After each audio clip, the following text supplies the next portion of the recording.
Okay, હવે આપણે કાલે આવી બાબત શીખી ગયા હતા કે 1 કુલમ બરાબર 6.25 ગુણ્યા 10⁸ ઇલેક્ટ્રોન. અને બીજું પણ એક આપણે વિદ્યુતભારનું સૂત્ર જોઈ ગયા કે ક્યુ બરાબર શું થશે? આઈટી થશે. જ્યાં ક્યુ એટલે શું કહેવાય? વિદ્યુતભાર. આઈ એટલે આપણે શું કહેવાય છે એને? વિદ્યુત પ્રવાહ. અને ટીને શું કહેવાશે? સમય કહેવાશે. ઓકે, આના ઉપરથી આપણે એક સામાન્ય એવો ક્વેશ્ચન છે એની આપણે ચર્ચા કરીએ. ગણતરીની દાખલા જેવું કહી શકાય. તો કદાચ તમને કોઈ એમ પૂછે કે એક વાહક તારમાં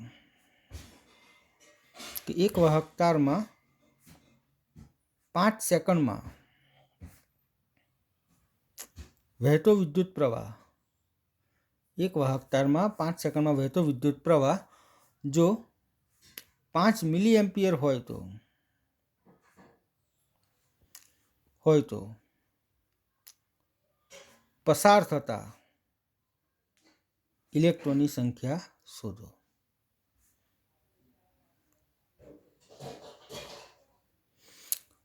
તો જોવાનું એકવાર તમને શું આપ્યું છે. તો તમને કહે છે એક વાહક તારમાં 5 સેકન્ડમાં વહેતો વિદ્યુત પ્રવાહ જો 5 મિલી એમ્પિયર હોય તો પસાર થતા ઇલેક્ટ્રોનની સંખ્યા શોધો. એટલે તમારે પસાર થતા ઇલેક્ટ્રોનની સંખ્યા શોધવી હોય તો સૌપ્રથમ તમારે વિદ્યુતભાર શોધવો પડે. તો આપણને શું આવ્યું છે આપણે પહેલાં નોટ કરી દઈએ કે ટી બરાબર આલ્યા છે 5 સેકન્ડ. ઓકે, આઈ બરાબર આલ્યા છે 5 મિલી એમ્પિયર. મિલી એટલે શું કહેવાશે? તો 5 ગુણ્યા મિલી એટલે 10⁻³ એમ્પિયર. તો આપણે પહેલાં શું કરવાનું? તો આપણે પહેલાં વિદ્યુતભાર શોધવાનો અને પછી આપણે એના પછી ઇલેક્ટ્રોનની સંખ્યા શોધી શકીએ. ચાલો આપણે પહેલાં ક્યુ શોધી નાખીએ. તો આ સૂત્ર મેં ઉપર લખ્યું જ છે કે ક્યુ બરાબર શું થશે? આઈટી. Okay, ready. આઈ બરાબર શું છે? તો 5 ગુણ્યા 10⁻³ અને ટી બરાબર શું છે? 5 છે. તો 5 શું થશે? 25 ગુણ્યા 10⁻³ શું થશે? કુલમ. આ શું આવી ગયો છે? વિદ્યુતભાર આવ્યો. હવે આના ઉપરથી તમે ઇલેક્ટ્રોનની સંખ્યા શોધી શકો. તો કઈ રીતે શોધાશે? તો તમારે લખવાનું કે ભાઈ ઇલેક્ટ્રોનની સંખ્યા બરાબર એક કુલમમાં કેટલા ઇલેક્ટ્રોન હોય? તો 6.25 ગુણ્યા 10⁸. તો આ જે વિદ્યુતભાર છે એને તમારે 6.25 સાથે ગુણી નાખવાના. એટલે તમે કરશો ગણતરી તો 25 ગુણ્યા 10⁻³ ગુણ્યા 6.25 ગુણ્યા 10⁸. ઓકે, સીધું આપણે કેલ્ક્યુલેશન કરી શકીએ છીએ કે 25 ગુણ્યા 10⁻³ ગુણ્યા 6.25 ગુણ્યા 10⁸. ઓકે, ચલો આનું કેલ્ક્યુલેશન કેવી રીતે થશે? તો જોઈ લો. 18 - 3 એટલે થશે તમારે 10⁻15 અને 25 ગુણ્યા 6.25 અને તમે ગણતરી કરી શકો છો. એ ગણતરી તમે ઓકે 25 ગુણ્યા 6.25 તમે કરશો તો તમારે 156.25 જેવું થશે. તમે લખી શકો 156.25 ગુણ્યા 10⁻15 ઇલેક્ટ્રોન પસાર થઈ શકે છે. તો આવો એક સામાન્ય એક્ઝામ્પલ હોય તો આપણને આવડી શકે છે.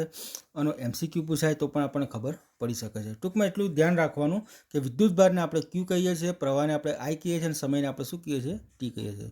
અનેક એક્ઝામ્પલ તમને ગણવા આપીશ, એ પછી હું તમને ઇમેજ પાડીને મોકલાવી દઈશ. ઓકે,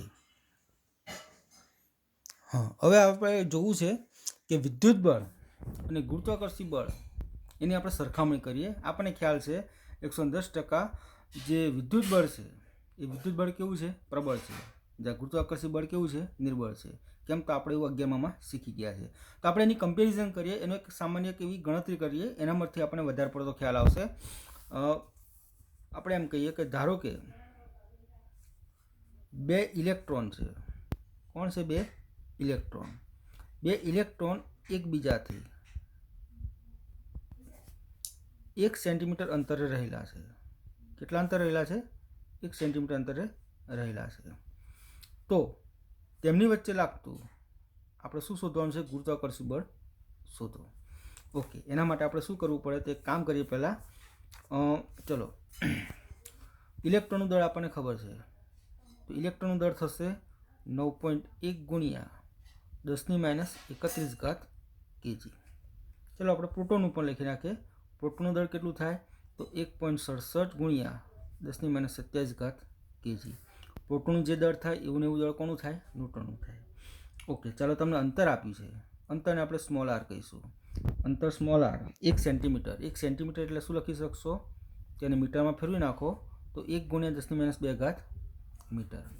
ઓકે, હવે ગુરુત્વાકર્ષી બળ શોધવું છે ને, તો ગુરુત્વાકર્ષણનો સાર્વત્રિક અચળાંક છે કેપિટલ જી, એ આપણને ખ્યાલ છે 6.67 × 10⁻11. એનું એકમ શું આવે? તો newton metre square. Newton metre square kg - 2. Okay, હવે ગુરુત્વાકર્ષી બળનું આપણું પાસે સૂત્ર છે કે F = G m1 m2/r². આપણે જીના જી લખીશું, m1ની જગ્યાએ શું લખાશે? me. બીજો m2 છે એની જગ્યાએ પણ શું લખાશે? me. એટલે કઈ રીતનું છે? ધારો કે આ એક ઇલેક્ટ્રોન છે, આ એક ઇલેક્ટ્રોન છે, હમણાં વચ્ચેનું અંતર કેટલું છે? 1 સેન્ટીમીટર છે. આની વચ્ચે લાગતું તમારે ગુરુત્વાકર્ષી બળ શોધવાનું છે. ત્યાં ઇલેક્ટ્રોનનું દળ અને આ પછી બીજો ઇલેક્ટ્રોન છે એનું પણ દળ, એટલે me/r² થશે. એટલે લખાશે આ રીતે, તો Gme²/r². હવે સીધી ગણતરી તમે કરી શકો છો, તો થશે 6.67 × જીની વેલ્યુ લખું છું 10⁻11. me તો 9.1 × 10⁻31 એનો વર્ગ છેદમાં 1 સેન્ટીમીટર, એટલે 1 × 10⁻²² એનો સ્ક્વેર. ચાલો આપણે પહેલાં ઘાતનું કરી નાખીએ. તો આ -11 છે, આ માઇનસ શું થશે? 62. આ -4 ઉપર આવે તો શું થાય? +4. તો અહીં લખું છું 10⁻11 - 62 + 4. ઓકે, હવે 6.67 છે એની આપણે ગણતરી કરી દઈએ. હવે ગણતરી કરીએ તો 6.67 ગુણ્યા તમે 9.1 × 9.1 ભાગ્યા 1 નહીં લખો તો પણ ચાલશે, પણ 6.67 × 9.1 × 9.1 કરશો તો તમારે અહીં આન્સર આવશે 552.74. એટલે તમારે એક્ઝેક્ટ થશે 552.74 ક્યાં છે? 34 ગુણ્યા, અને ઘાતમાં કરો તો -73 + 4 એટલે -69, અને વ્યવસ્થિત લખો તો 5.5. એટલે આપણે 2 સ્ટેપ અહીં થઈ ગયા. આ બાજુ જઈએ 110%, ઘાત શું કરવાની? પ્લસ કરવાની. એટલે આપણે અહીં છે તો -69 + 2 એટલે શું થશે? -67 ન્યૂટન. ટૂંકમાં આને કહીએ છીએ આપણે ગુરુત્વાકર્ષી બળ કહીએ છીએ. Sorry, -67 newton. ઓકે, ટૂંકમાં એવું કહી શકાય કે બે ઇલેક્ટ્રોન વચ્ચે લાગતું ગુરુત્વાકર્ષી બળ આવે છે 5.5 × 10⁻67. ઓકે,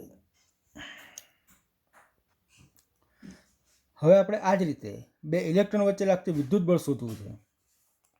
સેમ કન્ડિશન, બે ઇલેક્ટ્રોન વચ્ચે લાગતું વિદ્યુત બળ આ જ રીતે ગણવાનું. સૂત્ર અલગ થશે. ચલો, અંતર તો સેમ ટુ સેમ રાખીશું. ચલો, એના પહેલાં આપણે વિદ્યુત ભાર ઇલેક્ટ્રોનનો આપણે વેલ્યુએશન ખાલી લેવાનું, એટલે માઇનસ નહીં લખો ચાલશે.